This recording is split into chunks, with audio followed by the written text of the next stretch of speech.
नमस्कार प्यारे बच्चों। आज हम लोग बात करने वाले हैं एक ऐसे टॉपिक के बारे में जिसको आप बहुत ही इंटरेस्ट के साथ पढ़ने वाले हैं। तो आज का जो टॉपिक है आला अर्थात स्टेथोस्कोप। तो हम लोग देखते हैं कि स्टेथोस्कोप आपके कैरियर का एक महत्वपूर्ण इंस्ट्रूमेंट होता है।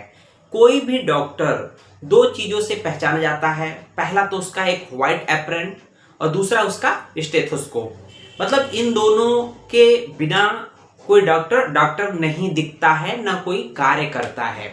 तो आइए बात करते हैं स्टेथोस्कोप, वही स्टेथोस्कोप जिसके लिए आपको कई तरह की कस्में खिलाई जाती थी जब आप नीट प्रिपरेशन करते थे, जब कोचिंग में रहते थे। चाहे आपके बायोलॉजी के टीचर्स हों, चाहे फिजिक्स के टीचर्स हों, चाहे केमिस्ट्री के टीचर्स हो, हर कोई आपको बार बार आपको मोटिवेट करने के लिए व्हाइट एप्रन और इसी आले अर्थात स्टेथोस्कोप का कस्में दिलाते थे। उनको बार बार एक तरह से याद दिलाते थे जिससे कि आप उस अचीवमेंट को प्राप्त कर सके। तो अगर आपने एडमिशन ले लिया है तो आइए इसके बारे में थोड़ा सा जान लेते हैं।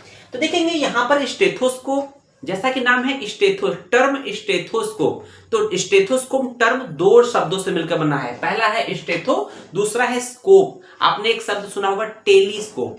तो स्टेथो का जो मतलब होता है, स्टेथो टर्म का मतलब होता है चेस्ट, है ना, चेस्ट होता है। और स्कोप का मतलब होता है टू लिसन इंटरनल साउंड्स, है ना, to listen internal body sounds. तो स्कोप का मतलब होता है देखना या सुनना, है ना। तो ये मतलब होता है। अब आइए देखते हैं कि स्टेथोस्कोप को अगर वन वर्ड में कहना पड़े तो क्या हो जाएगा। स्टेथोस्कोप क्या है? Stethoscope is a medical device. क्या है? मेडिकल के स्टूडेंट यूज करते हैं, डॉक्टर यूज करते हैं। Stethoscope is a medical device for, किसके लिए है? For auscultation or listening to internal sound of an animal or human body। इसका मतलब कि जो स्टेथोस्कोप है दैट इज आला, क्या है? एक मेडिकल डिवाइस है, एक मेडिकल इंस्ट्रूमेंट है फॉर ऑस्कल्टेशन। तो ऑस्कल्टेशन का मतलब क्या होता है कि जो बॉडी में इंटरनल साउंड्स होते हैं उनको सुनने को बोलते हैं ऑस्कल्टेशन, या इसे बोलते हैं listening to internal sounds of the animal body और ह्यूमन बॉडी। अब बात करते हैं कि जो ऑस्कल्टेशन होता है अब कहां से आया है। तो हम लोगों ने जब क्लिनिकल की बात करेंगे सेकेंड प्रॉप में, हालांकि क्लिनिकल एनाटॉमी या क्लिनिकल आपको इंट्रोडक्शन के पॉइंट ऑफ व्यू से फर्स्ट ईयर में पढ़ाया जाता है। तो कहीं ना कहीं जो क्लिनिकल एग्जामिनेशंस होते हैं वो चार प्रकार के बताए गए हैं। तो पहला है इंस्पेक्शन। इंस्पेक्शन का मतलब आंखों से देखकर बताना। पल्पेशन मतलब पल्प डिजिट्स के थ्रू टच करके बताना। ऑस्कल्टेशन का मतलब बॉडी के जो इंटरनल साउंड्स होते हैं उसको सुनना। और परकसन मतलब कि ये परकसन की बात की गई है, ठीक है ना। तो ये परकसन है, ठीक है, जिसको इस तरह से परकसन बोलते हैं। तो इसमें चार प्रकार के क्लिनिकल एग्जामिनेशन में एक आपका जो थर्ड नंबर पे है ऑस्कल्टेशन, यहीं पर बोला गया है। तो ये स्टेथोस्कोप की हेल्प से ऑस्कल्टेट करते हैं बॉडी का इंटरनल साउंड्स। अब बात करते हैं कि जब स्टेथोस्कोप को आपने जाना कि क्या है, मेडिकल डिवाइस होता है to for auscultate internal sounds of animal और ह्यूमन बींग्स। तो अब इसके देखते हैं कितने पार्ट्स होते हैं जो कि आपसे पूछे जाते हैं। तो इसके कितने पार्ट्स होते हैं, तो यहाँ पर देख रहे होंगे सिंपल एक स्टेथोस्कोप बना हुआ है। यहाँ पर देखेंगे तो उसको जानने से पहले हम लोग देखेंगे दो एंड है। एक एंड ये है जो कि आप देख रहे होंगे कि एक एंड ये है, एक एंड ये है। तो इस एंड को बोलते हैं, क्या बोलते हैं? इसको बोलते हैं, क्योंकि ये कान के पास जाता है इसलिए बोलते हैं ईयर पीस। देखेंगे तो ईयर पीस, इसको क्या बोलेंगे? ये वाला पार्ट ईयर पीस। और ये वाला पार्ट कहां जाएगा? ये पार्ट एक्चुअली चेस्ट पे जाता है इसलिए क्या बोलते हैं? Chest piece.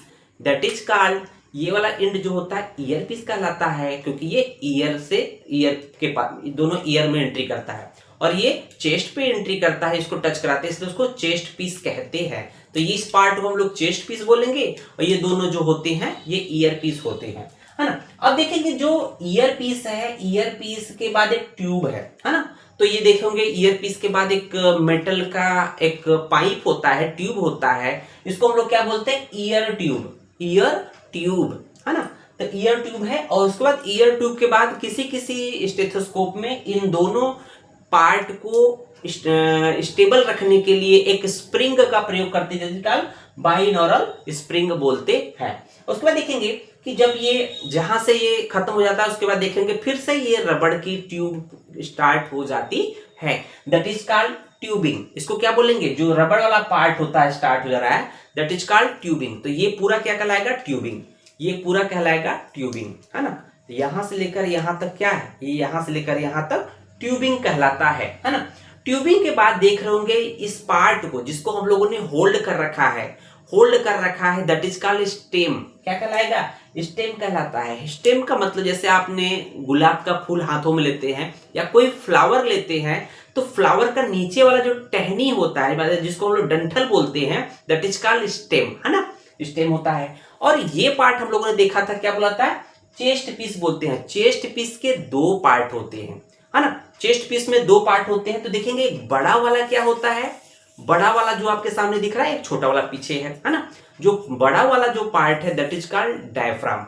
बड़ा वाला क्या होता है, डायफ्राम बोला जाता है। जो छोटा वाला होता है, that is called bell, BELL, bell, है ना। तो जनरली जो बड़ा वाला होता है वो ओल्ड एज के पर्सन, या मतलब एक छोटे बच्चों के केस में छोटा वाला यूज किया जाता है।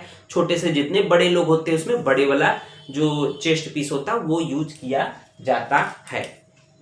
अब बात कर लेते हैं कि इसका प्रयोग क्या है, यूज क्या है ना। तो क्योंकि हम लोग इसको पढ़ते हैं, तो क्यों पढ़ते हैं, कहीं ना कहीं कोई ना कोई यूज होगा।